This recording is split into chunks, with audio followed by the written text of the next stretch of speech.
Welcome back to our channel.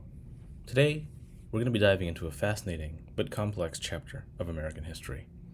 We often hear about the five civilized tribes: the Cherokee, the Chickasaw, the Choctaw, the Creek, and the Seminole.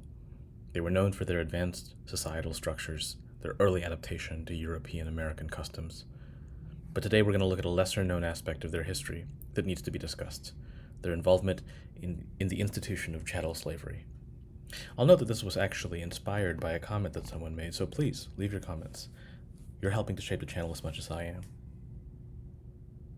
Like many Southern American settlers, the tribes in this video also owned African slaves. Yes, you heard that right. This fact challenges the often romanticized perception of Native American history and highlights the complicated dynamics of power, adaptation, and survival during a turbulent era. In this video, we'll explore how and why these tribes adopted slavery, the impact on both the enslaved Africans and the tribes themselves, and how this chapter influenced the tribes' histories before and after the Civil War. Join us as we unpack this narrative, shedding light on a pivotal but overlooked part of our past.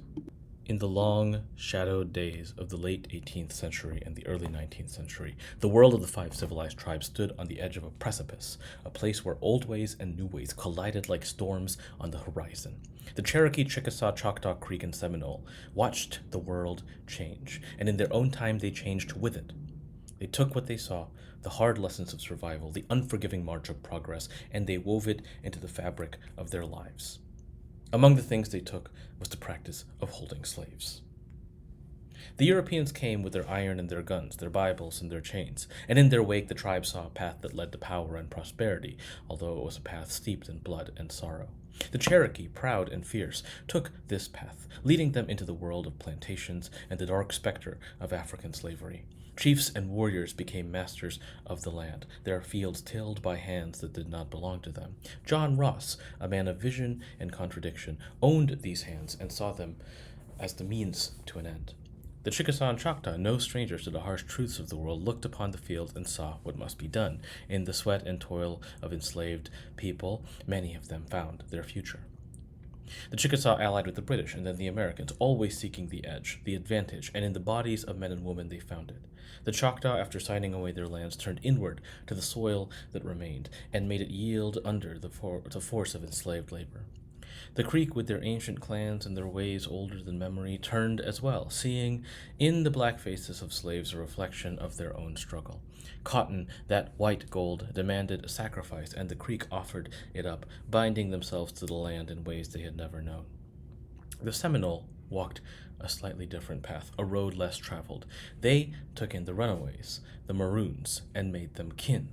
Their slavery was a different sort. It was more kinship than it was bondage, but still it was there, a shadow over their lives. The Maroons, the black Seminoles, they lived and fought and bled together, a testament to the strange and tangled web of history. In these tribes, the owning of slaves was an economic choice, but it was also a social choice. It carved lines in the sand, lines that divided families and clans, creating a hierarchy of those who owned and those who did not. Wealth and status grew from the backs of the enslaved, and with it the tribes were drawn deeper into the world of white men. This path led them inexorably to the Trail of Tears, a long and bitter journey westward, driven by a government that saw only the land and not the people. The Indian Removal Act of 1830 was a death knell, a final cruel twist in the tale. The tribes, now part of the Southern economy, found themselves allied with their oppressors, their lands taken, their people scattered. And so, in the twilight of their old world, the five civilized tribes embraced a new one, a world where the institution of slavery became a part of their own identity, the story of survival and adaptation, of harsh choices and terrible consequences. The statistics of the era tell a stark story. By the mid-19th century, an estimated 7,500 African slaves were held by the five civilized tribes. The Cherokee Nation alone accounted for around 4,000 of these individuals, with many prominent Cherokee families owning large numbers of slaves. These enslaved people were primarily engaged in agricultural labor, working the fertile lands of the southeastern U.S., which were being transformed into productive plantations. The Choctaw and Chickasaw similarly embraced a plantation economy. The Choctaw held about 2,500 slaves and the Chickasaw around 1,000. by 1860. The Creeks, initially slower to adopt widespread slavery, eventually integrated it deeply into their economic system, holding about 1,600 slaves by the same period. The Seminole, with their unique approach, held fewer slaves, but their numbers grew as more escaped slaves sought refuge among them. The adoption of slavery by these tribes created significant class distinctions within the societies of the tribes themselves. That is, new elite class emerges in these tribes, comprising the wealthiest slave owners who amassed considerable economic power and influence. This elite often mirrored the southern plantation aristocracy, both in lifestyle and in the scale of their agricultural operations. They built large estates, they wore European-style clothing, and they sent their children to mission schools and even colleges in the East. This elite class used their newfound wealth to consolidate power within the tribes, often holding key political positions and exerting significant influence over tribal governance. The wealth gap between the slave-owning elite and the rest of the tribal population grew, leading to social stratification that had not been seen before. Non-slaveholding members of the tribes, who comprised the majority, found themselves increasingly marginalized both economically and politically. This internal division was further complicated by the relationship between the tribes and their African slaves.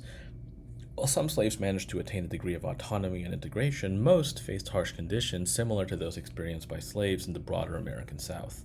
They worked long hours under the threat of punishment, lived in rudimentary conditions, and had little legal protection. The presence of slavery also influenced the tribes' decisions during the American Civil War. Aligning with the Confederacy, the tribes hoped to protect their own institution of slavery and secure better treatment from the U.S. government post-war. But this decision backfired, leading to further displacement and suffering for the tribes during and after the war. Thus, the integration of slavery into the Five Civilized Tribes brought profound change. It created a wealthy elite class that held significant power and reshaped the social and economic fabric of their societies. This chapter of history is all about the contradictory paths the tribes navigated as they sought to survive and adapt in an era of relentless change. Thank you for joining us today.